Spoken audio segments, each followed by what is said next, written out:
romance reader, we all have our collections of book boyfriends, right? Everybody has their ride or dies, the ones that they are going to stand by, or the ones that just make you swoon and that you want to talk and gush and do all of those things with. So here is my top 10 for books that I have read in 2023 and currently to 2024. Some of these are physical copies. There are a couple that I read on Kindle just because I haven't purchased the physical copies yet. It's going to be a good time. Some of these are going to probably make you question my sanity, and that's okay because I question my sanity on some of these too. But reading is subjective. Your book boyfriends are different, so tell me your top book boyfriends in the comments here. But let's get into my top 10 currently, and we'll go from there. So starting out the list, I haven't decided if I want to go in reverse order, if I want to go to the top, like 1 through 10 or 10 through 1. I'm a little bit torn, but I guess we're going to go with the bottom 10 because these are the ones that are going to make you question my sanity. So the first one, Rowan Kane from Butcher and Blackbird. Not to be confused with Rowan Kane from Dreamland Billionaires. This Rowan Kane. This one that is touch her and die. This one that is, I will kill people for you. They're serial killers. Plain and simple. The first time that Rowan meets Sloane, he falls. Like this is the epitome of he falls first, and he falls fucking hard. They are Irish. Well, Rowan's Irish, which is a whole nother animal for me. Whoops, my camera got all discombobulated. Sorry about that. They're serial killers playing a game of who can kill the bad serial killer first. I loved Rowan. One of my favorite things in this entire book, there is a quote where Sloane tells Rowan, I plucked them out, Butcher, like a fucking lady. And she plucks people's eyeballs out of their heads whenever she kills them and creates like this great big portrait thing. There is a little bit of a mystery there. It goes in and it leads up to the remaining 2 books that are about Rowan's brothers, which we'll get to one of them here in a few moments. But Rowan, it was like top tier last year, and I reread this book and I annotated it. I didn't use tabs, I just highlighted and notated. I love this book. Bryn put something in it. She put something in the whole series, and it's a good time. It's a real good time, and the way that Rowan treats Sloane is just superb. So that's number 10. Number 9 should be no surprise to anybody with as much as I talk about this book, but Six of Crows. You're going to be surprised when I tell you which one it is, but in this section, it should not be. Kaz Brecker. Touch her and die. I will kill you. I don't deserve you. I have my own emotional trauma and I can't be the right guy for you. To Inej. And there's just something about Kaz Brecker and his insanity that I absolutely thrive off of. I love him and Inej. The window scene, if you know, you know. Leigh Bardugo is one of my favorite authors. This is the first book that I read by her, as we can see by the Leigh shrine here. Six Crows goes right here. I did not know that Shadow and Bone existed before I picked this one up, which is the hardback first edition printing. Crooked Kingdom has the red pages. They look really pretty together. But I love this book. I reread it at least once a year, whether audio, physical, it doesn't matter. I absolutely freaking love The Crows. I'm still very disappointed in Netflix that we don't get a Crows show. So there's that. But Kaz, oh yeah, Kaz and Inej, forever. Number 8, 8. Rowan Kane, Rowan's older brother. He is a contract killer. Lark is a serial unaliver. And she is a music girly, but she secretly is also murdering people, like her best friend, Sloane, except she keeps it a secret. This is marriage of convenience. She's doing it to protect Lachlan, and they end up falling in love, and it's super cute. But Lachlan is the acts of service king out of the brothers, and this one I jived with a little bit more. Like, I liked Butcher and Blackbird and the unhingedness of it. I liked the relationship between Lachlan and Lark better. I'm an acts of service girly. You're gonna see this a lot in the top tier boys of why I absolutely adore them. The entire time I read this book, I was talking to my friends and I was like, he's an acts of service king. Like, he got her a suite so that she could sleep because she wasn't sleeping. There's trauma there. It's good. The continuation of what happened at the end of Butcher and Blackbird goes into this one. Scythe and Sparrow is book 3, and that covers Fionn and what's the circus girls? Rose. She had a broken leg the last time we've seen her, so I'm concerned because knowing that it's a circus, there's gonna be clowns, and I don't like clowns, so I'm nervous. But like, look at the covers. How do you not collect these? Like, and they flop, and the paper's thick, and it just. I know I'm in the minority for this book. I know that, but there's something about Lachlan that it just speaks to me. The next 2 are Kindle edition books that I have not purchased yet. I'm working on collecting one of the series, and I only have one physical book, but that we'll get to him. Number 7 is Beau from Out on a Limb. Out on a Limb is a book with some great representation. You have what's her name? I'm drawing a blank on the main female characters, but it is a unexpected pregnancy trope. And a lot of people don't like unexpected pregnancy. I will tell you this is one of the books that does this so well, because they are taking each other's different pieces. Like, Beau is a amputee, and the female main character has the easiest way that I can think of it, because I don't have the book in front of me right now, is Nemo, where he has the little fin. She has a smaller hand, and I can't remember what it is called, and I feel awful about this. I really should have looked this up or wrote it down. But they're having a baby. They're both dealing with those worries of what their different what they view as problems, and hold back what their capabilities of being a parent, which it doesn't. They end up in this really great and heartwarming story of them falling in love and learning how to be and how to help each other feel like they are enough where they are. And the fact that Beau plays Dungeons and Dragons and is the dungeon master for his little group of friends, and the fact that there's representation of a married couple that does not want children, but they fully support. Is her name Wynn? Why am I thinking it's Wynn? I can't remember.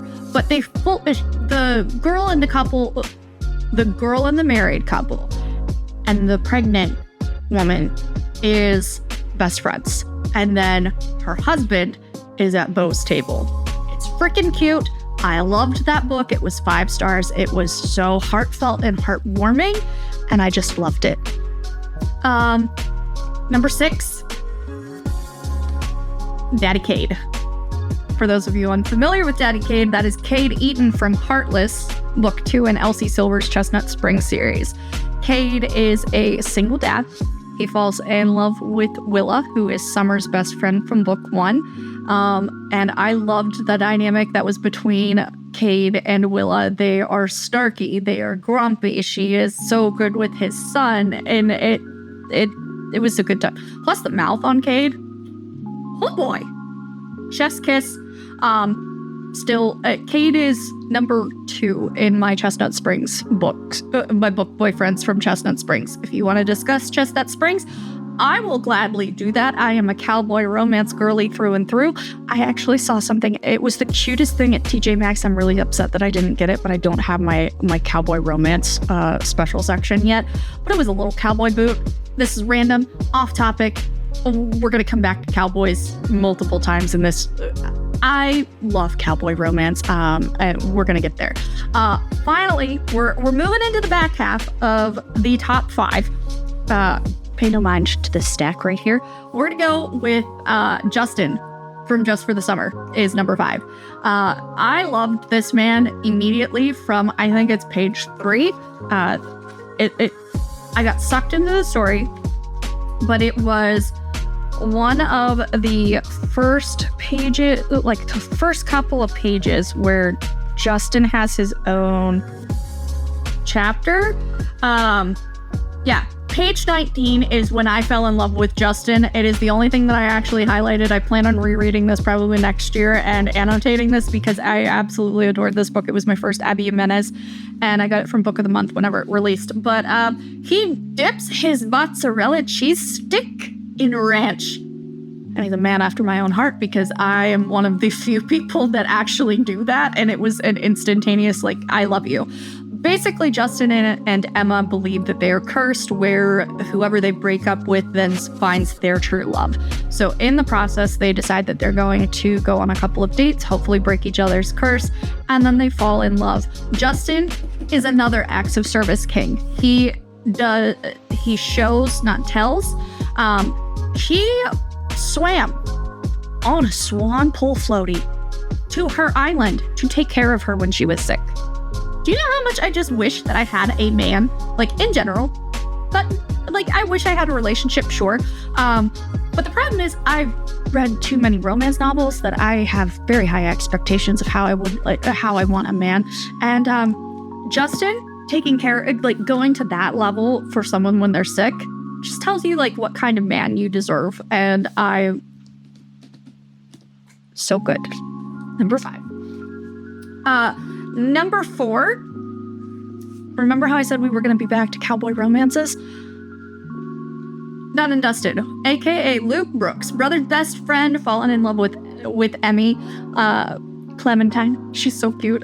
This is one of my prized possessions because book, again, I've talked about this book and this particular piece of literature a while now, but the fact that Luke actually goes through and is the only person to know that Emmy is struggling with getting back on a horse after she had her accident and moved back home, he's the only one that noticed. No one else noticed. He supports her with her ADHD struggles. He's a king. I love this. I'm hopefully meeting Lila in New York in a couple of months for the Lost and Lassoed meet and greet, and this will become my most prized possession because it will be annotated by a book bestie and signed by the author, and I'm so excited. But yes, Luke Brooks, fantastic.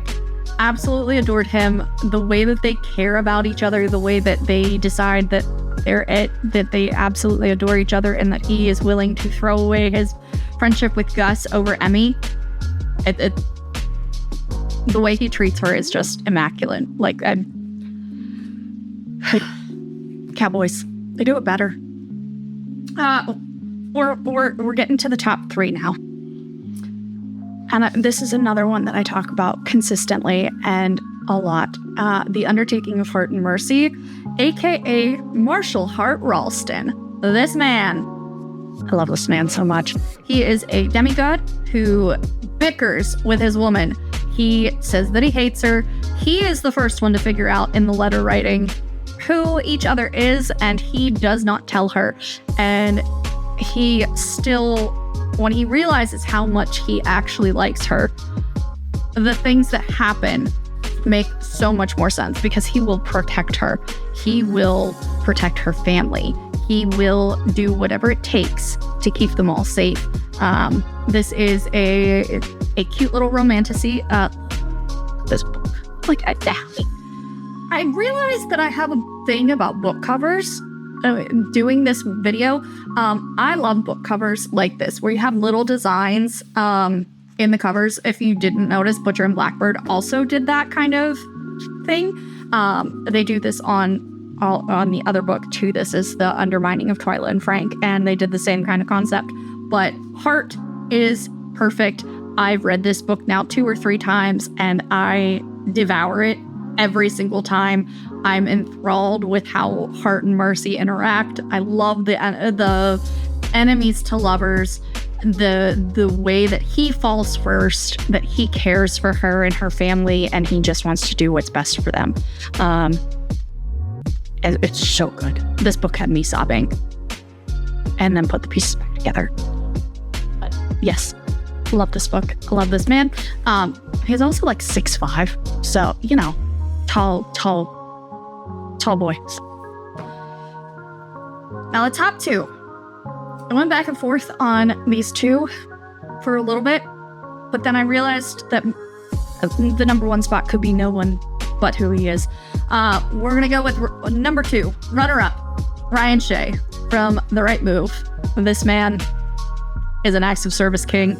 The way that he leaves the coffee out, like, Indy doesn't like hot coffee, she likes it iced.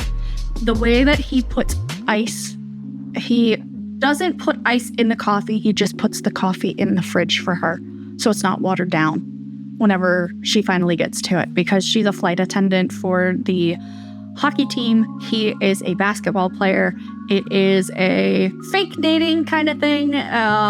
They were roommates. But Indy is his sister's best friend, and it tells this very adorable relationship. It's just the way that Ryan doesn't tell. He just shows. He's a man of very few words, but the words that he does decide to tell you, if you look at the man's actions, they speak louder than words will ever do. And as an acts of service girly, this one hit.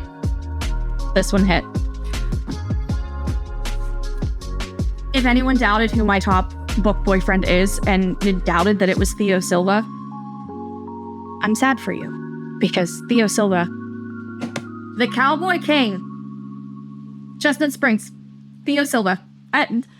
I really don't have words for Theo. Like, if I could be Winter, like, a novel love story by Ashley Poston puts you in the book of your favorite series. I want to be this one. I want to be Winter. I want to be the baby mama to this man, because the way he steps up to the plate, he didn't know. If he would have known, he would have been there. Like, it gives that miscommunication, but it wasn't his fault. Like, when you find out why the miscommunication happened whenever Winter told Theo that she was pregnant, you get angry, because Theo at every turn shows Winter that he likes her, that he cares for her, that he loves their daughter, that he wants to be there, that he would do anything for the two of them. Like, he knows Winter's tired. Hey, she's a doctor. Like, he's like, girl, go get your nails done. Go take care of yourself. Let me sit here and do the dad time. Like, he's invested. He is in love with the two of them. He moves in next door and it's the cutest thing. But like, I absolutely love this book. I love Theo Silva. I've read this book twice in a matter of 6 months, and it's still my favorite. And Theo has not been dethroned from top tier book boyfriend, and I doubt that he will. It's going to be very difficult for somebody to dethrone this man, because cowboy, the rodeo king, dad, I'm a single mom. Like, this hit in ways that I will never be able to explain to you, and I intend to fully read this book again before there's plans for a cowboy romance week. I will reread this for the 3rd time this year, and it will still be my favorite. But yeah, so if you have questions about my book boyfriends, let me know. But this is the stack, -2, but my favorite book boyfriends, and why. And if you have questions, tell me who your book boyfriend is. Let me know if you agree I know that it's very divisive on who is the better Chestnut Springs man. A lot of people think it's Daddy Cade, but I'm gonna tell you, Theo Silva's just something special. So, yeah, let me know your thoughts. We'll discuss in the comments. I'm really excited to hear other people's book boyfriends or books that I should be reading that might hit onto the list. I'm sure we can revisit this and see if they're still my favorite book boyfriends next year. In the meantime, enjoy. If you haven't read any of them, I highly recommend all of these books. And we'll see you next time. Bye, besties.